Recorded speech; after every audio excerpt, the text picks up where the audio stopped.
तो हेलो दोस्तों, I hope सब ठीक होंगे। अब हम अपने AWS लेक्चर नंबर 2 पे आ चुके हैं। ठीक है, इसमें मैं तुम्हें थोड़ा सा और इंट्रोडक्शन दूंगा, उसके बाद अपन थोड़ा डीप जाएंगे। मतलब ज़्यादा सारे टॉपिक्स करने की कोशिश करेंगे हम लोग इसमें। ठीक है, तो traditionally how to build infrastructure, एकदम पहले चले जाएं कि पहले कैसे बिल्ड होता था इंफ्रास्ट्रक्चर। हम लोग को देखने को मिलेगा कि पहले जो है तुम्हें बहुत सारे न्यूज़ सुने होंगे कि गूगल का जो है ऑफिस वो गैरेज से स्टार्ट हुआ था या उनके घर से स्टार्ट हुआ था। तो हाँ, पहले एकदम ट्रेडिशनल वे में जाएंगे ना, तो किसी को अगर सर्वर खरीदना होता था तो पहले सर्वर्स या सर्वर रूम या होस्टिंग मांगते थे।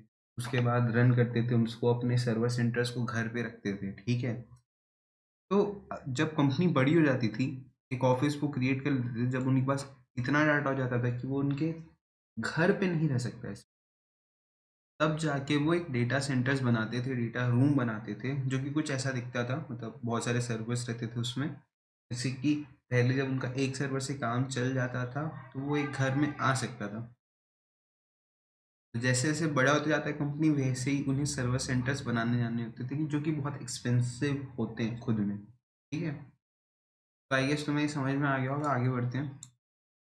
ठीक है, यहाँ पे प्रॉब्लम्स मैंने मार्कआउट करके रखे हैं पहले से ही। तो ना ये थोड़ा बड़े बड़े हैं इसमें टॉपिक, इसीलिए ना मैं पहले से ही ना एकदम अच्छे से पॉइंट वाइज चीज़ों को लिख के आया हूँ कि तुम्हें ना बिल्कुल टाइम वेस्ट ना हो तुम्हारा। एकदम फटाफट अपन इस चीज़ को करते चले जाएं।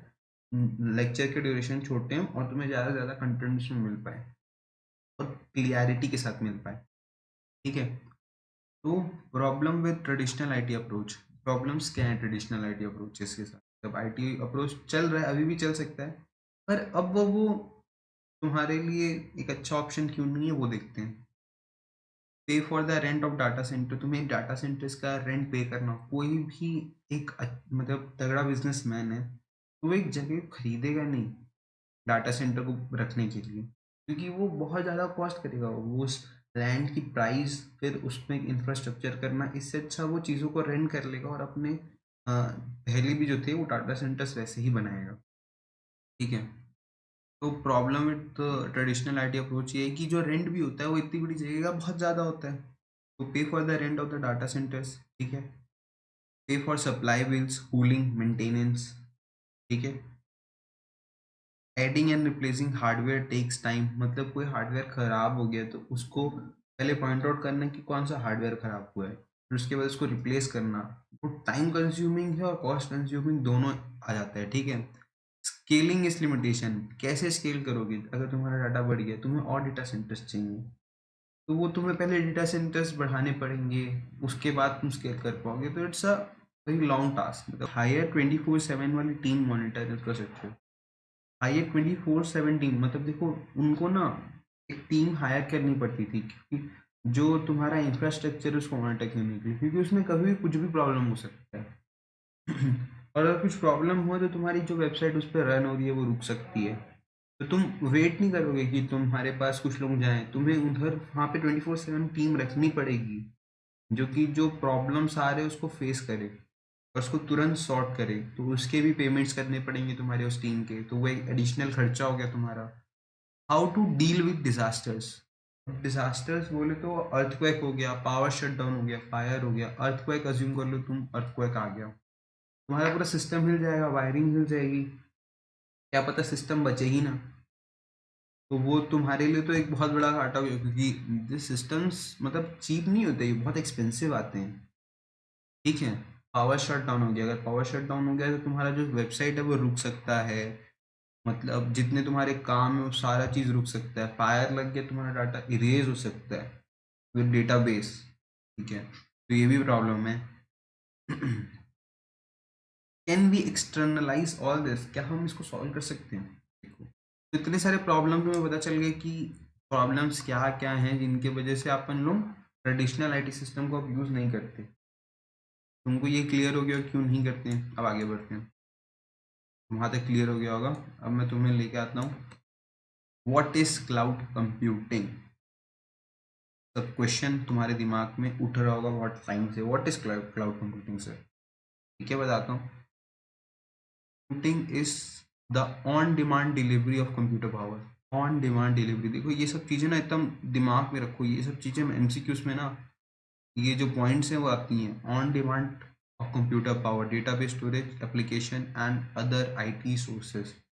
ये वो नहीं है कि तुम आज अगर तुम्हें लेना है तो तुम्हें 2-4 फॉर्म फिल कराना है, फिर वो लोग टाइम देंगे कि हमारे पास जब खाली होगा तब हम देंगे। ऑन डिमांड तुम आज अभी मांगो तुम्हें अभी मिल जाएगा, ठीक है।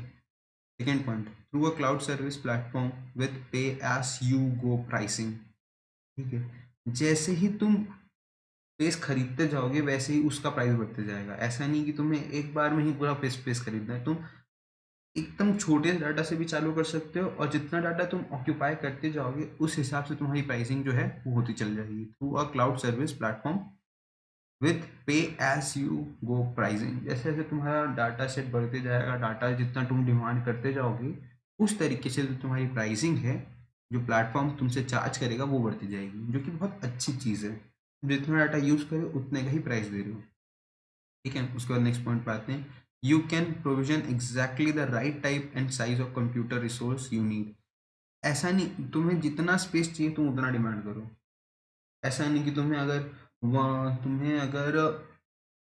समझ के चलो 300 GB का स्पेस चाहिए, ठीक है, तो तुम्हें एटलीस्ट 500 GB तो खरीदना ही पड़ेगा। नहीं, तुम्हें 300 की ज़रूरत है, तुम 300 ही लो, कोई दिक्कत नहीं, हम उतना प्रोवाइड कर देंगे। ये बहुत फ्लेक्सिबल चीज़ हो गई, ठीक है। You can access as many resource as you need almost instantly. तुम्हें जितने रिसोर्स चाहिए तुम्हें सारे मिल जाएंगे, वो भी तुरंत, वो भी तुरंत। बहुत बड़ी चीज़ है, ठीक है, ऑलमोस्ट इंस्टेंटली मिल जाएगा तुम्हें। कुछ कुछ कुछ में थोड़ा टाइम लग सकता है, क्या पता कुछ में फॉल्ट्स हो, बट ऑलमोस्ट इंस्टेंटली मिल जाएगा तुम्हें, ठीक है। Simply simple way to access server storage database and set of application service. एकदम सिंपल इंटरफेस है, सिंपली तुम एक्सेस कर सकते हो अपने स्टोरेज डिवाइसेस को, एप्लीकेशंस को, एक्सेट्रा। कोई दिक्कत नहीं होगा तुम्हें, ठीक है। Amazon Web Services owns and maintains the network connected hardware required for their application services, while your provision and use what you need via a web application। देखो बाकी सब वो लोग मैनेज करेंगे, जो तुमको यूज़ करना है, जो चीज़ यूज़ करनी तुम अपने वेब एप्लीकेशन से, अमेजोन वेब सर्विसेज से तुम लोग यूज़ कर सकते हो। बाकी तुम्हें दिक्कत कुछ नहीं होगी। आई गेस तुम्हें क्लाउड कंप्यूटिंग समझ में आ गए होंगे, ये पॉइंट्स तुम्हें समझ में आ गए होंगे। अब बढ़ते हैं अपन आगे। एग्जाम्पल्स देखते हैं क्लाउड कंप्यूटिंग के। तुम बहुत यूज़ कर रहे होगे फ्रिक्वेंटली, पर तुम्हें पता नहीं होगा कि ये भी क्लाउड कंप्यूटिंग का हिस्सा है। जैसे कि तुम्हें इतने सालों से तुम जीमेल यूज़ कर रहे होगे, पर तुम्हें शायद ना पता हो कि ये क्लाउड कंप्यूटिंग में ही आता है। तुम ड्रॉप बॉक्स यूज़ कर रहे होगे, तुम नेटफ्लिक्स यूज़ कर रहे होगी, one of the most lovable platform है नेटफ्लिक्स, पर तुम्हें पता नहीं है कि ये बिल्ड पूरा AWS पे बिना है, ठीक है, build on AWS, video on demand service है ये। ये पूरा का पूरा AWS पे ही बना हुआ है। इज इट शॉकिंग, मतलब कि तुम्हें पता ही नहीं था कि ये किस पे बना हुआ है। हाँ, AWS पे पूरा बना हुआ है, ठीक है। क्लाउड स्टोरेज सर्विसेज, ये तुम्हारा इसको क्या बोलते हैं, ड्रॉप बॉक्स। ड्रॉप बॉक्स बहुत लोगों ने यूज़ भी किया होगा, ड्रॉप बॉक्स को बहुत सारे मल्टीपर्पज के लिए यूज़ होता है ड्रॉप बॉक्स, ठीक है। ओरिजिनली बिल्ड ऑन AWS, ये भी जो ओरिजिनली बिल्ड है वो AWS का ही है। अब ईमेल सर्विसेज क्लाउड के, पे फॉर ओनली योर ईमेल्स, ठीक है, स्टोर्ड, जो भी ईमेल्स तुम्हारे स्टोर्ड हैं, ठीक है, वो तुम यूज़ कर सकते हो, नो इंफ्रास्ट्रक्चर एक्सेट्रा। सिंपल है चीज़ें। आई गेस तुम रिलेट कर पा रहे होगे, इतने सारे एग्जांपल्स दिए मैंने तुम्हें। आगे देखते हैं कि और क्या चीज़ें, थोड़ा सा बता दो, ठीक है। तुम्हें बताते हैं अपन।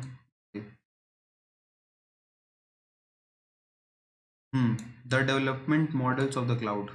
3 टाइप के डेवलपमेंट मॉडल्स होते हैं क्लाउड के। पहला है तुम्हारा प्राइवेट क्लाउड, दूसरा है तुम्हारा पब्लिक क्लाउड, और तीसरा है तुम्हारा हाइब्रिड क्लाउड। तीनों में धीरे धीरे बात करते हैं कि क्या होते हैं। जूम इन कर देता हूँ तुम्हें क्लियरली दिखे। प्राइवेट क्लाउड पे बात करते हैं, ठीक है। Cloud service used by a single organization, एक सिंगल ऑर्गेनाइजेशन यूज कर रहा है पूरे क्लाउड सर्विस को और कोई यूज नहीं कर रहा है। Not expose to the public, ठीक है। अब वो पूरे सर्वर में सिर्फ एक सिंगल कंपनी का होगा जो भी रन कर रहा होगा, कंप्लीट कंट्रोल होगा ऑब्वियसली, अगर तुम सिंगली रन कर रहे हो तुम्हारे पास पूरा कंप्लीट कंट्रोल होगा। सिक्योरिटी फॉर सेंसिटिव एप्लीकेशंस, तुम्हारे पास पब्लिक नहीं है तो डिफरेंट यूजर्स तो उस डेटाबेस और उस हार्डवेयर में काम नहीं कर रहे, सिर्फ तुम्हारा डाटा है, तुम ही काम कर रहे हो। उस अब एकदम ऑब्वियस है कि कंट्रोल एकदम तुम्हारे पास होगा। सिक्योरिटी एंड सेंसिटिव एप्लीकेशंस तुम आराम से रन कर सकते हो, और कम चांसेस हो आते हैं कि वो थेफ्ट होंगे या कॉम्प्रोमाइज होंगे। ठीक है, वैसे AWS में वैसे भी नहीं होता है, but to be more sure इसमें तुम्हें और सिक्योरिटी मिल सकती है। ठीक है, मीट स्पेसिफिक बिजनेस नीड्स, जो तुम्हारे कुछ नीड्स होते हैं वो तुम कर सकते हो। तुम्हारे मतलब प्राइवेट सर्वर है, तुम जैसे उसको इस्तेमाल करना चाहो तुम वैसे कर सकते हो। ठीक है, उसका एग्जांपल हो गया rack space hosting, from the examples हैं ये। अब अपन दूसरे में आते हैं। ठीक है, पब्लिक क्लाउड। पब्लिक क्लाउड है, पब्लिक क्लाउड तो अपने को नाम से समझ में आ रहा है कि पब्लिकली मतलब बहुत लोग एक्सेस कर सकते हैं, सिर्फ एक बंदे तक ये सिक्योर नहीं होगा।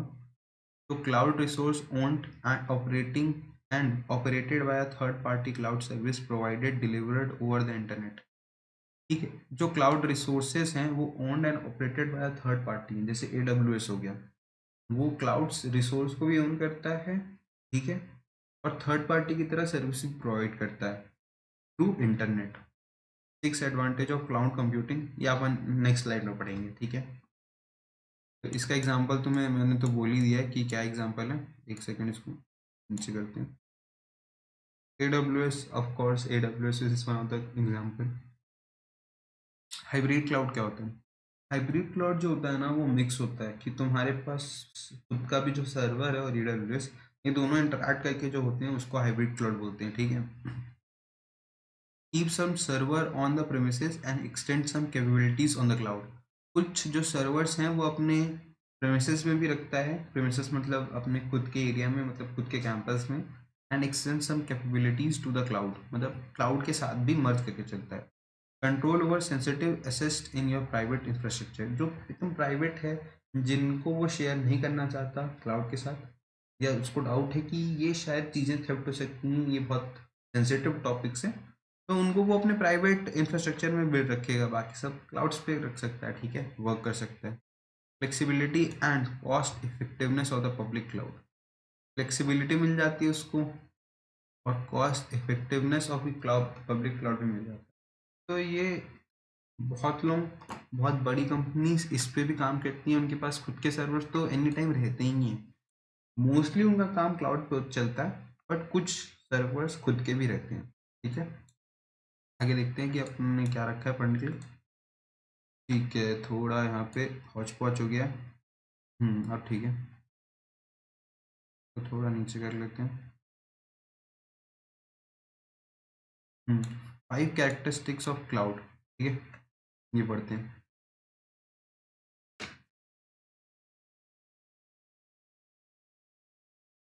एक सेकेंड, बहुत इश्यू है यार। ठीक है, पेन में आ जा भाई। ठीक है, the 5 characteristics of cloud. On-demand self-services. User can provision resource and use them without human interaction from the service provider. तुम सर्विस मांग सकते हो और without any their human interaction तुम उसे यूज कर सकते हो। ठीक है, जैसे AWS में तुम सर्विस के लिए अप्लाई करते हो, तो AWS का कोई बंदा कि तुम्हें बता नहीं रहा है, कि तुम्हें यूज करके नहीं दिखा रहा है, तुम खुद यूज कर सकते हो, इंस्ट्रक्शंस गिवन है। ठीक है, broad network access, resource available over the network and can be accessed by diverse client platforms। इतना बड़ा नेटवर्क है कि कहीं से भी कैसे भी किसी के द्वारा भी एक्सेस हो सकता है, जिसके पास जो सिक्योर्ड की है और एक्सेस का परमिशन है तो। ठीक है, multiple tenancy and resource pooling. Multiple customer can share the same infrastructure and application with security and privacy. देखो, इसका मैं बोल रहा था ना AWS में भी होता है, पब्लिक वाले जो भी होते हैं ना उसमें multiple organization, multiple people can share their infrastructure, मतलब जो AWS का इंफ्रास्ट्रक्चर है वो मल्टीपल लोगों में शेयर है, उसके साथ सिक्योरिटी और प्राइवेसी भी उनकी मेंटेन है। ऐसा थोड़ी ना होगा कि जो डाटा तुम यूज कर रहे हो उसमें कंपनी दूसरों को भी अलॉट कर देगी, नहीं। जो डाटा तुम्हें अलॉट हो गया वो तुम्हारे तक ही है, और वो उतना प्राइवेट और सिक्योर रहेगा तुम्हारे तक। उसके बाद अगर समझ लो, अज्यूम कर लो 500 जीबी का डाटा है, ठीक है, बहुत छोटा ले रहा हूँ केस सिनेरियो, 200 जीबी तुम्हें दिया हुआ है और 300 जीबी किसी और को दिया हुआ है, ठीक है, और तुम्हारे में 100 जीबी फ्री है और इसके में 50 जीबी फ्री है, और सॉरी 50 बोला था मैंने,